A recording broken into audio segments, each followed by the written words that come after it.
Eh bien, bonjour tout le monde et bienvenue sur la chaîne de Marie Lavoie. Je vous avais parlé la dernière vidéo que j'allais faire une vidéo au sujet de ce qui se passe le côté du voile. Donc, c'est ça. Je vais vous expliquer le général de ce qui va se passer de l'autre côté du voile.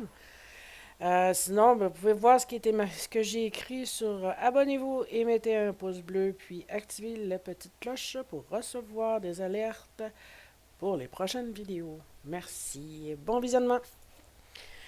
Comme je vous avais parlé la dernière vidéo que j'allais faire une vidéo explicatif sur de ce qui se passe sur l'autre côté du voile. Quand une personne décède, les êtres vivants, on les voit pas.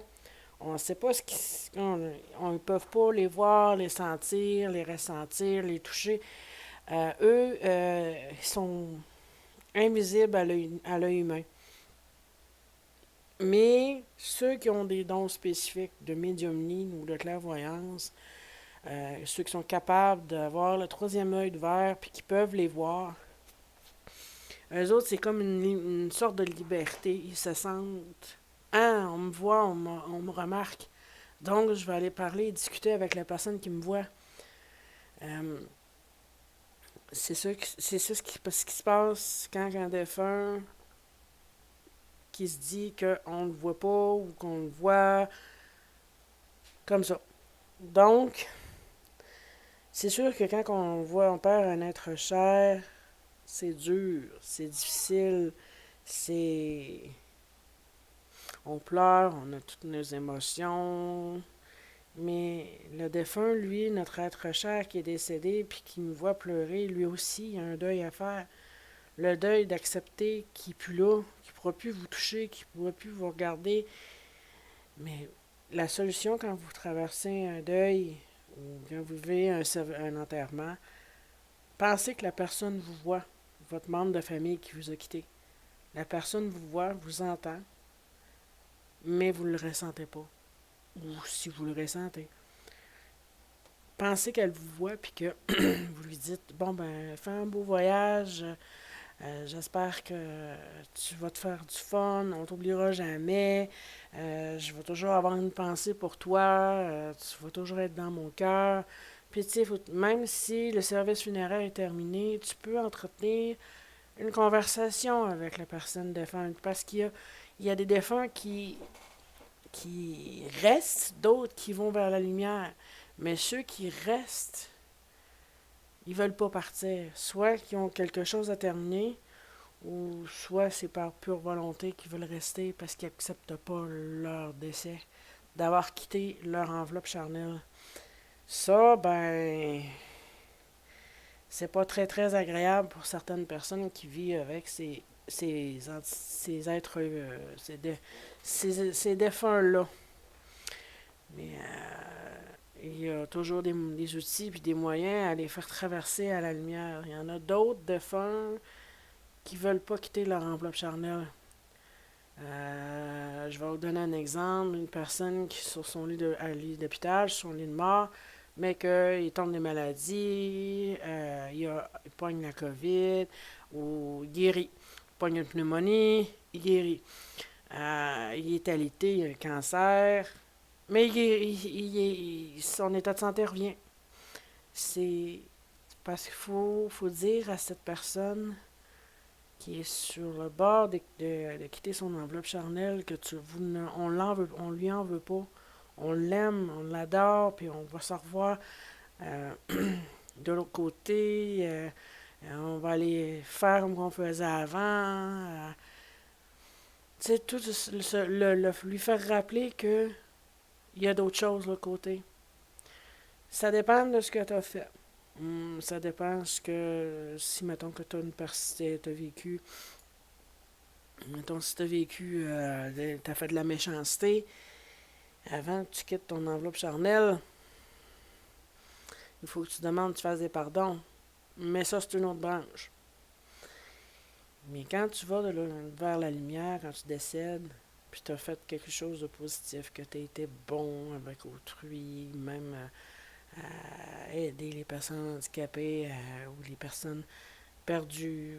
Tu sais, quand t'es bon de cœur, d'esprit aussi, tu t'en, t'es sûr que tu te fais accompagner. Moi, étant jeune, j'ai déjà vécu un voyage tel quel. Euh, c'est d'avoir la lumière comme vous voyez sur l'image. Euh, sur l'image ici, tout aussi, cette lumière-là. Moi, je l'ai vue, j'avais 11 ans. J'ai été dans une maison. Avant d'arriver dans cette lumière-là, chaleureuse et merveilleuse accueil, ça, je me sentais très bien. Je voyais une personne vêtue des années 70 me dire: Qu'est-ce que tu fais là, ma belle Marie? T'as pas d'affaire à être ici, c'est pas ta place. Puis moi, j'avais dit: Ouais, mais c'est parce que cette personne-là veut que je l'accompagne. Là, l'autre personne me dit: C'est parce que lui, il n'y a pas d'affaire à te suivre. Nous, on va s'occuper de lui, mais toi, tu peux aller l'autre côté. Tu peux continuer à avancer, mais c'est pas ta place. Donc, moi, je ne savais pas c'est quoi. Fait que je me suis dirigé vers la maison. J'ai rentré dans la lumière, comme celle-là ici, la lumière ici. Ça a été merveilleux. J'ai été accueillie par mon arrière-arrière-grand-mère. J'ai vu du monde, les membres de ma famille, des, des gens que mon esprit, que mon âme disait que je les connaissais. C'était un endroit merveilleux. Il n'y avait aucune haine, aucune colère. C'était juste de l'amour. Juste de l'amour. Quand on décède, quand on a à faire un voyage astral, quand on quitte notre enveloppe charnelle parce que notre corps ne fonctionne plus comme un vieux char qui marche plus, comme un vieux véhicule qui roule plus puis qui part plus, ben, c'est que notre âme et notre esprit fait comme exactement quand on était vivant. On vit notre deuil, on voit notre service funéraire, on voit des gens, on veut leur parler, on leur dit: je suis là, je suis là, je suis là, mais ils ne nous entendent pas. Euh, pardon. On assiste, on voit notre corps embaumé, maquillé, vêtu à moitié, décousu dans le dos. Puis là, tu te dis, tu te regardes ton corps, tu te dis: Mon Dieu, je peux bien avoir fret. T'es à moitié tout nu. Mais tu sais, il faut prendre ça en riant. Parce que quand notre être cher, c'est seulement que l'enveloppe charnelle qu'on pleure. On devrait se réjouir parce qui a quitté son enveloppe charnelle, on devrait se réjouir parce qu'il arrête de souffrir. Il arrête d'avoir mal. Il s'en va dans un monde meilleur. On devrait, tu sais, oui, il doit y avoir un service funéraire pour ça, mais il devrait y avoir aussi une fête qui accompagne parce que le défunt, on les a aimés, il faut continuer à les aimer, à les diriger dans notre amour, puis leur dire: Bon, ben, mon chumé, t'as fait un beau voyage, puis tu vas faire un très beau voyage, puis on va se revoir dans une couple d'années. Ou dans un bail, ou whatever. On va se revoir un jour, puis on va recommencer à fêter. Des deuils, j'en ai vécu. Si vous me dites: Ah, tu sais pas c'est quoi, perdre un être cher, ou whatever, peu importe, je sais c'est quoi perdre quelque chose. Perdre un être cher, perdre un enfant, perdre quelque chose qui nous tient tellement à cœur qu'on en veut, puis on traverse des phases, la colère, la frustration, les larmes, le déni, on traverse tout ça. Mais après tout ça, on dit l'acceptation, puis c'est vrai. Moi, vu que j'ai un petit côté spécial, que je les vois et que je les ressens, ça me fait toujours rire de les entendre dire. Puis ils pensent que je les vois pas parce que je les regarde pas. Fait que je les vois, puis ils se regardent dans leur cercueil, puis ils disent: Mon Dieu, c'était pas de même, je voulais être peigné. Franchement, me-tu vu, on dirait une permanente. Je vais vous en conter une bonne. Il y a une madame qui s'est faite enterrer. Puis j'étais allé, je l'ai vue sur son service funéraire. Puis elle était, son âme était penchée devant son corps. Puis elle dit. Puis elle regarde la madame à côté d'elle qui l'a maquillée, la responsable. Puis elle dit: Mon Dieu, t'as pas vu comment tu m'as maquillée? Je me maquille pas de même. Moi, j'ai de l'air d'une guidoune. Tu sais, c'est tous des comportements comme ça. Fait que la madame qui était décédée, puis qu'elle regardait son corps, elle savait pas que je la regardais, mais moi, j'avais le fou rire. Parce que c'était inconscient. La madame est consciente, la défunte est consciente qu'elle est morte. Elle accepte son décès. Mais tu sais, elle peut se permettre de, excusez-moi mon terme québécois, d'envoyer chier tout le monde. Dire, non, chier, tu m'entends pas, c'est pas grave, mange la chenoute. Mais tu sais, c'est ça, nous on les voit pas, mais ce que vous savez pas, c'est que les défunts, les esprits, les anges, les personnes de lumière, nos êtres chers, à vrai dire, voient tout. Tout ce qu'on fait.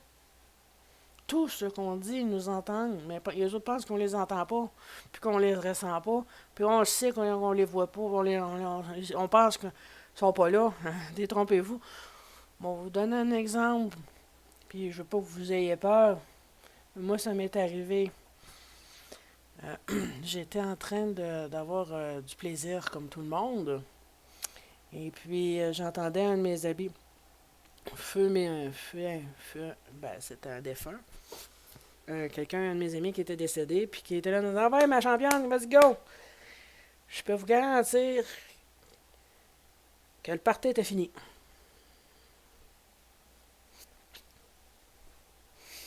Mais mon ami, lui, il était là, puis il disait, pourquoi t'arrêtes là? Ouf, euh, ben, j'ai plus le goût de fêter, là.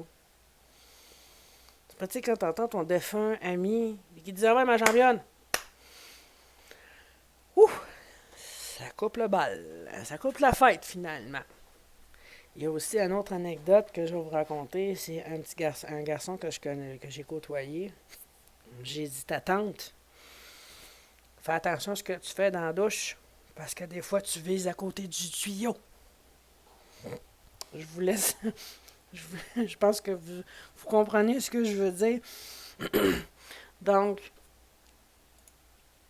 quand on traverse le tunnel, comme vous voyez, c'est que on est prêt, les défunts sont prêts à aller de l'avant, à aller au paradis. D'autres qui ne le traversent pas, d'autres qui choisissent un autre chemin. La vision du tunnel, c'est toujours différent de chacun à chacun. Ça peut être mauve, ça peut être comme ça peut être clair, ça peut être brun, ça peut être lumineux. Ça dépend de chaque personne. Chaque vision de leur tunnel, c'est différent à chacun. Faut être aussi ouvert là-dessus, mais ça dépend de tout le monde. Les êtres chers nous accompagnent, mais quand c'est rendu notre heure, notre moment à nous, de quitter notre enveloppe charnelle, ils viennent nous chercher. Pardon. Dans la prochaine vidéo, je vais avoir quelqu'un qui va vouloir avoir une consultation d'un défunt. Ben, ça va être un défunt qui va communiquer avec moi. Je vais lui autoriser. Ben, vous ne l'entendrez pas. C'est normal. Mais moi, je vais faire les messages. Je vais parler pour lui. Vous allez trouver peut-être ça spécial, mais ça va être agréable. Je vais donner certaines informations, certaines choses.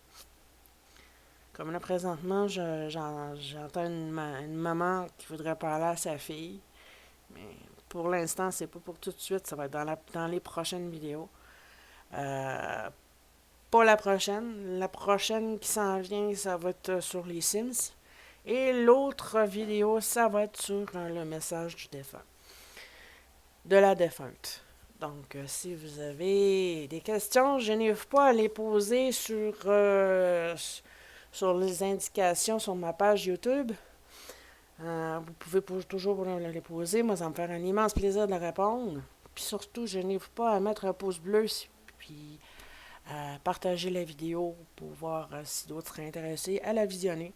Sinon, vous pouvez toujours l'écouter, la révisionner, la révisionner. Je n'hésite pas, ça va me faire plaisir de vous lire. Merci.